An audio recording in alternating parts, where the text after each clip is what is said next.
पोलिसांच्या आतमध्ये बदलली झाल्यानंतर त्यांनी माहिती मिळतात मी मयूर पवार यांची तात्काळ आम्ही रवाना झालो त्यावेळेस आणि आम्ही सीसीटीव्ही पाहिले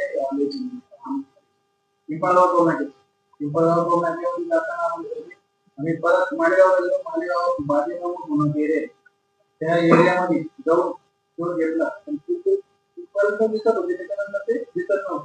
नंतर परत आम्ही वापस आलो नंतर परत एकदा झाली परत आम्ही गेलो पंधरा होतो पण आमच्या अंमलदार मयूर पवार यांनी जे सरांनी सांगितलं 2 वर्षापासून मेहनत घेतो त्याला त्याला आम्ही पूर्ण स्वतंत्र होती तू फक्त याच्यावरच काम कर. त्या वर्कआउटवर 22 तारखेला आम्ही रेकॉर्डिंग करत असताना जो फिल्म स्टाईल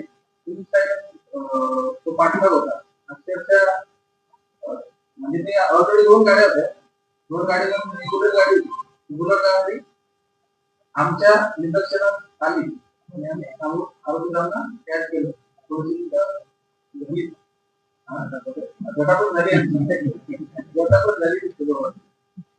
मग तिथून आम्ही कॅच केलं. आरोपी दोघं पण एक्सपोज केली त्यामध्ये 30 लाखाचा मुद्देमाल आम्ही हस्तगत केलेला आहे. त्यामध्ये अजूनही तपास चालू आहे.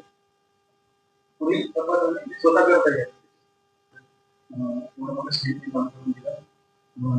मी आपण पोलीस बचावाबद्दल तर त्या पोलीस बचावणीपासून मी एकदम सुरुवात केली. कसं करतात त्यांचं नोट्स काय असते करण्यासाठी त्यांची एमओपी काय आहे. तर 2 वर्षापासून 102 सुरुवात केली तर त्यांचं पहिलं फुटेज आम्हाला जागेवर मिळालं. त्यावेळेस त्यांना आम्ही पोलीस आहे त्यांचे फोन वगैरे झाला सांगून त्यांच्याकडून ते आम्ही जागेवरचे जागे काढून घेतले. मग आम्ही स्थानिक वगैरे बघितले तिथून गेल्यानंतर मला काही महानगरपालिकेचे स्मार्ट सिटी बघायला मिळाले. ते बघत असताना आम्ही ते सुरुवातीला बघत ते द्वारके म्हणून घेतलं. द्वारकेवरून मग पूर्ण हायवेचे फुटेज बघत आम्ही मालेगावपर्यंत आम्हाला कॅम्प लागली. मालेगावच्या बायपास दिसत होते फुटेज त्याच्यानंतर मध्ये पुढे अनेक लागले. तर पहिल्या दोन्ही पोहोचलो. त्यानंतर दुसरा पुन्हा एकदा आमच्या घरामध्ये घडला. मग त्यावेळेस आम्ही थोडी खूप मेहनत घेतली आणि पुढे बघत मालेगाव शहराच्या मध्ये पर्यंत गेलो. तर ते मालेगाव मध्ये एक बागी म्हणून कोणती एरिया आहे त्या एरियापर्यंत आम्ही पोहोचलो. त्या एरियापर्यंत त्या एरियामध्ये ते जातात आणि तिथून ते बाहेर निघतात.